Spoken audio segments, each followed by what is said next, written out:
Hi, this is Matt with AppliancePartsPros.com. Today we'll be showing you how to repair your appliance.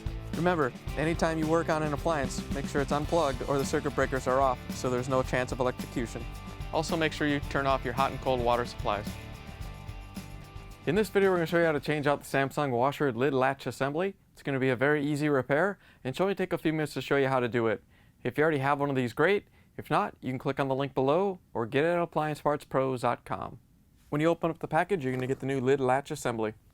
The lid latch assembly is what tells the washer when the lid is closed, and it also locks it. The main reason to be changing it out is if the contacts inside have gone bad and the washer's not working. In order to get to the part, we have to lift up the top of the machine, so we're going to go around back and remove the screws. We're going to take our Phillips screwdriver and remove the two big screws that hold the top to the frame. There's one on each side. All you have to do is unscrew them.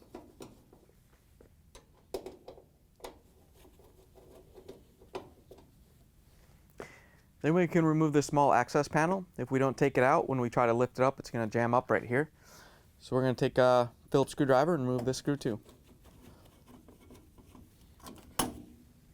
Once you have it out, you can carefully pull the panel off and set it aside. Now we can remove this back access panel on the control panel so we can have access to where the lid latch assembly plugs in. We're going to use our Phillips screwdriver and remove all these screws.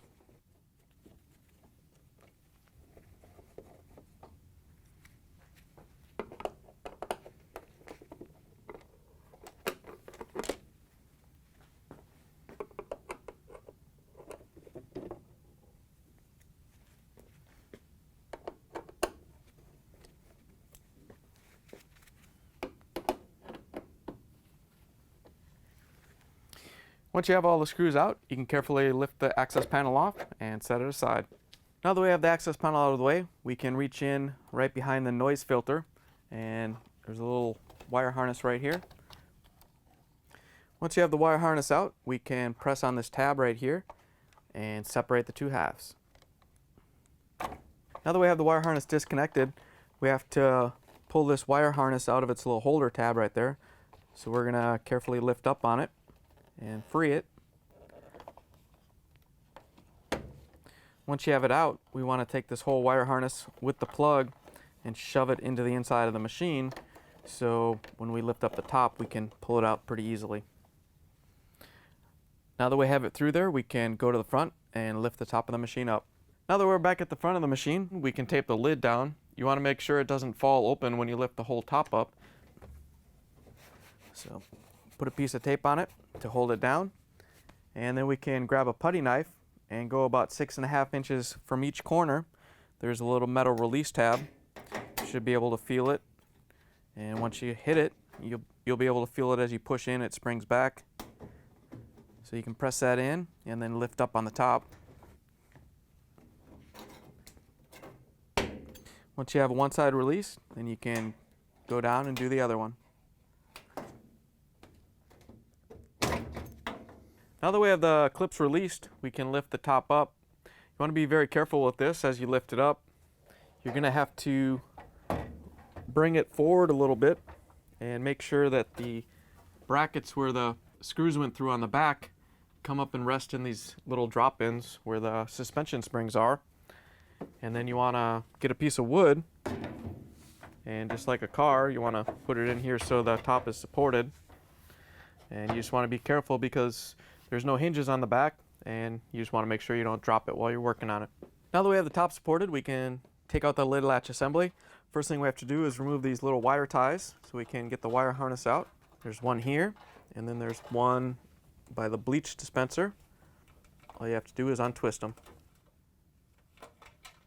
Once you have those out, we're going to use our Phillips screwdriver to remove the screws so we can pull it out.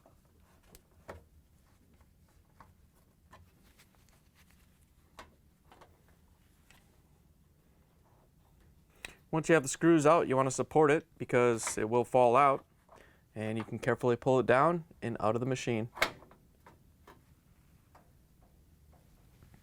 Here's the old lid latch assembly next to the new one. If you already have one of these, great. If not, you can get it at AppliancePartsPros.com. Before you put the new one in, remember to take this retaining clip off the old one and put it onto the new one. To put the new lid latch assembly in, all we have to do is line it up with these two posts and slide it up into place. Now that we have the lid latch assembly in place, we can put the screws in. We're going to put the one with the plastic clip in first. That one goes over here on this side.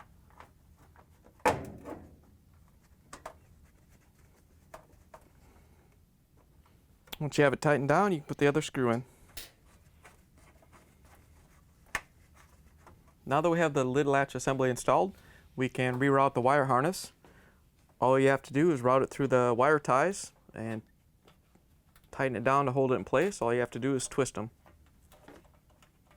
Once you have this one done, we can go do the next one.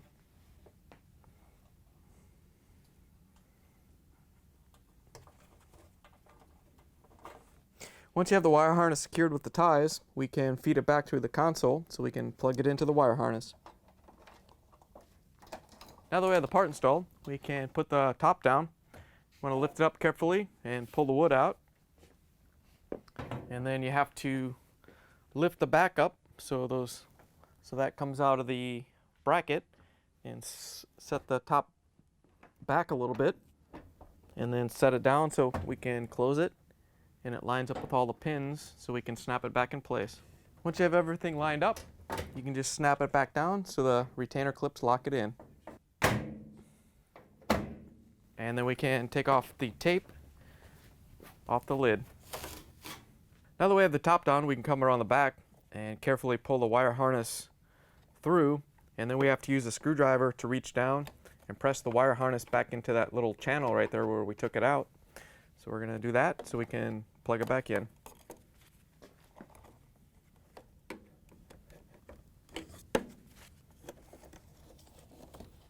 Now that we have the wire harness clipped in place, we can grab the two ends of the wire connectors and lock them together. Want to make sure you push them together and get a good connection. And then we can bring it over on the other side of the noise filter and push it back down into the little holder.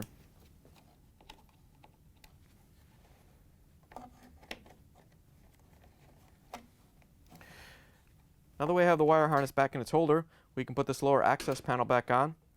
We're going to get behind it with a screwdriver so we can slip it down over the tab.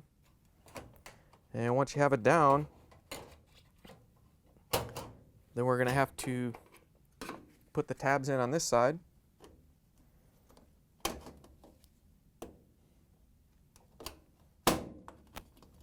And then rotate it over so we can use our Phillips screwdriver to put the screw in on this side. Now that we have the lower access panel on, we can use our Phillips screwdriver to put in the two screws that hold the top to the body.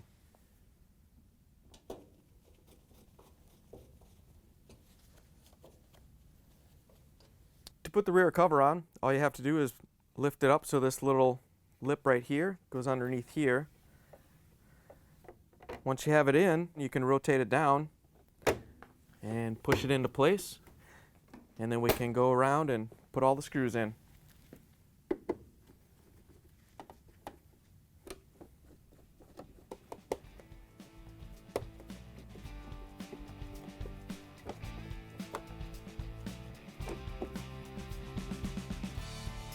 Now that we have the part installed, we can plug it back in, turn the water back on, and take it for a spin.